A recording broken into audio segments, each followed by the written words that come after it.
सत्संग में सर्वप्रथम माँ भारती और हमारी आराध्या माँ भगवती महिषासुरमर्दिनी को मैं प्रणाम करते हुए और आज जिनका हम स्मरण कर रहे हैं ऐसे महारानी लक्ष्मीबाई को भी सत सत वंदन। उनके बलिदान दिवस के अवसर पर उपस्थित यहाँ पर हमारे दुर्गा वाहिनी की अखिल भारतीय संयोजिका बहन प्रज्ञा जी, इस प्रांत की मातृशक्ति की संयोजिका बहन रुचि जी और पंजाब प्रांत हरियाणा प्रांत की दुर्गा वाहिनी सह संयोजिका बहन सीमा जी, उपस्थित सभी अन्य अन्य जिलों से आई हुई दुर्गा वाहिनी की बहनें, आज इस सत्र में हम सब जिन वीरांगनाओं का चिंतन करने जा रहे हैं, जिनका आज बलिदान दिवस है, उनकी हम चर्चा करेंगे। लेकिन उसके साथ साथ इस भारत के इतिहास में बहुत सारी ऐसी इस भारत देश के लिए, धर्म के लिए, संस्कृति के रक्षा के लिए अनेक अनेक माताओं ने, अनेक अनेक बहनों ने, वीरांगनाओं ने अपना सर्वस्व न्यौछावर कर दिया। ऐसे अनेक वीरांगनाएं हमारे देश में हुई और आज हम जिनका स्मरण कर रहे हैं वो है महारानी लक्ष्मीबाई, जिनका आज बलिदान दिवस है। वो भी मात्र जिस प्रकार की आप यहाँ पर जिस उम्र में इस वर्ग में आज उपस्थित हैं, मुझे लगता है कि उससे भी छोटी आयु की रही होंगी जब उन्होंने ये विचार किया कि मुझे इस देश के लिए जीना है, इस देश के लिए, इस धर्म के लिए, संस्कृति के लिए मुझे संघर्ष करना है। तो उनका जो विचार था वो एक छोटी सी आयु में बीजारोपण उनके अंदर वो हो चुका था। आज हम तो यहाँ पर 12, 13, 14, 15, 20 वर्ष की आयु की बहनें यहाँ पर बैठी हैं, लेकिन वास्तव में महारानी लक्ष्मीबाई धन्य है, उनके माता पिता धन्य हैं। महारानी लक्ष्मीबाई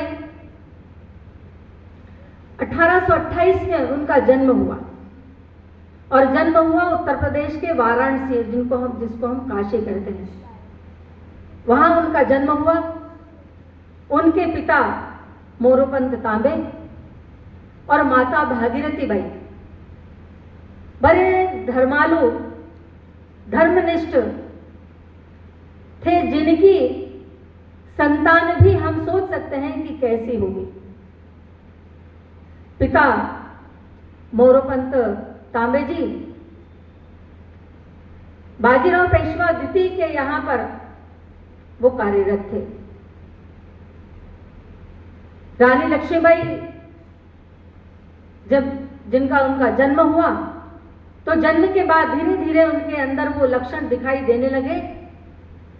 माता पिता अपनी संतान को देखकर बड़े प्रसन्न होते थे। बड़ी चंचल स्वभाव की, बड़ी सुंदर, जिनका नाम तो मणिकर्णिका था, लेकिन प्यार से उनको मनु कहते थे। पर मनु जैसे जैसे बड़ी हुई, मात्र 3-4 वर्ष की आयु होगी, माता का स्वास्थ्य बिगड़ा और माता छोटी सी है उनकी आयु में वो चली गई, स्वर्ग सिधार गई। सारा उनका जो लालन पालन करने का कार्य सारा मोरोपंत जी के ऊपर आ गया, क्योंकि उनकी देखरेख करने वाला और कोई नहीं था। तो जब वो दरबार में जाते थे, बाजीराव पेशवा जी के दरबार में जाते थे, तो अपनी पुत्री को साथ में ले जाते थे। बड़ी चंचल स्वभाव की और सुंदर दिखती थी, सभी की बड़ी प्यारी थी। मनु मनु कहकर उसको बड़ा सब दुलार करते थे। लेकिन राज दरबार में जाने के बाद वो हर प्रकार की गतिविधि को देखती थी, समझती थी।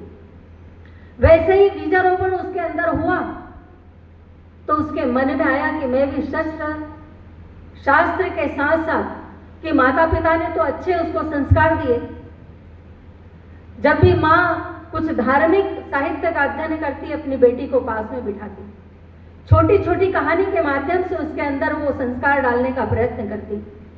पिता भी इसी प्रकार का उसके अंदर भाव डालने का प्रयत्न कर रहे थे, लेकिन राज दरबार में उसे बहुत कुछ सीखने को मिला। नाना साहब पेशवा के साथ में रहती थी, सारी शिक्षा दीक्षा उनके साथ में हुई। इसके साथ साथ शस्त्र की शिक्षा भी उन्होंने छोटी सी आयु में ही उन्होंने ले ली। शस्त्र चलाना जानती थी, दोनों हाथ में तलवार किस प्रकार से चला सकी, कैसे शत्रु से आकस्मिक जो वार होता था उसका कैसे सामना करे, कैसे उस वार को रोकने का वो प्रयत्न, सारा सब कुछ वो सीख गई थी। लेकिन मन में ये था भाव कि मुझे इस देश के लिए करना था, इस देश के लिए करना है। उस समय शासन था ब्रिटिश सरकार, अंग्रेजों का शासन काल था, और अंग्रेजों के शासन काल में जिस प्रकार की उनकी मनमानी, उनकी गतिविधियां, उनके अत्याचार हिंदू समाज के ऊपर या भारतवासियों के ऊपर होते थे, वो देखकर बड़ी करुणा से भर जाती थी। उनके मन में एक ही बात थी, यहां से अंग्रेजों को बाहर निकालना है किसी भी कीमत पर।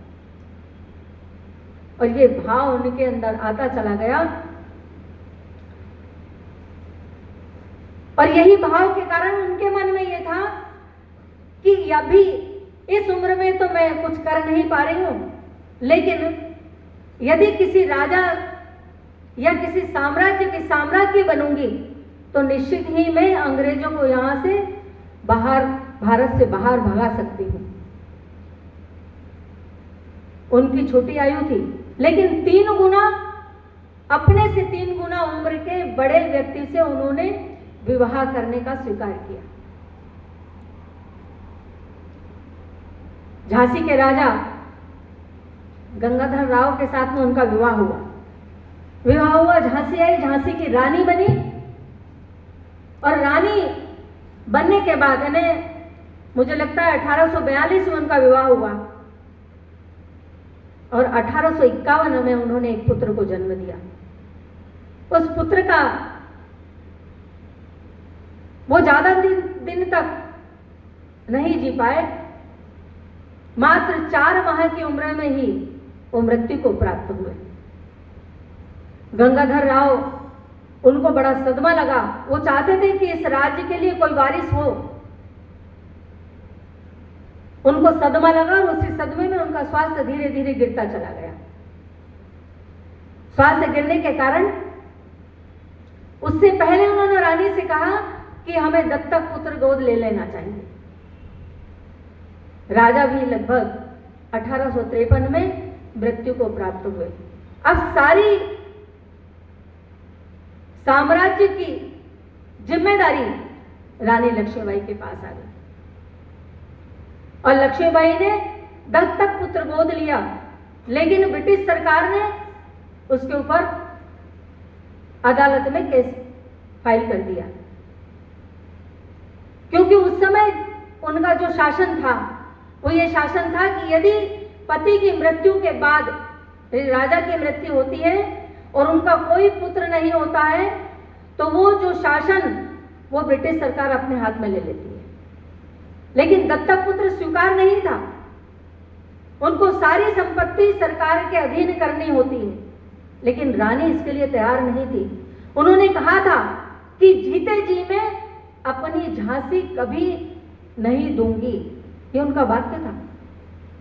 और जब भी झांसी की बात आती तो वो बिल्कुल क्रोध से भर जाती कि मैं अपनी झांसी, अपना राज्य, अपना साम्राज्य मैं कभी भी सरकार को, अपने ब्रिटिश सरकार को नहीं दूंगी, इसकी रक्षा करूंगी, मरते दम तक रक्षा करूंगी। यही उनके अंदर ये विचार था। लेकिन इसी समय ब्रिटिश सरकार ने उनके ऊपर हमला कर दिया। रानी अपने बालक को लेकर, दामोदर राव को लेकर वहां से निकलकर भागी, बाहर निकलकर उन्होंने ग्वालियर से पहले गांव था कोटा करके, वहां उन्होंने कुछ अपने ऐसे राज्य थे जो हिंदू राजा थे, उनसे उन्होंने मदद मांगी, लेकिन किसी प्रकार की मदद नहीं मिली। और मदद नहीं मिलने के कारण वो भागी, लेकिन अंग्रेज उनका पीछा करते करते वहां तक पहुंचे।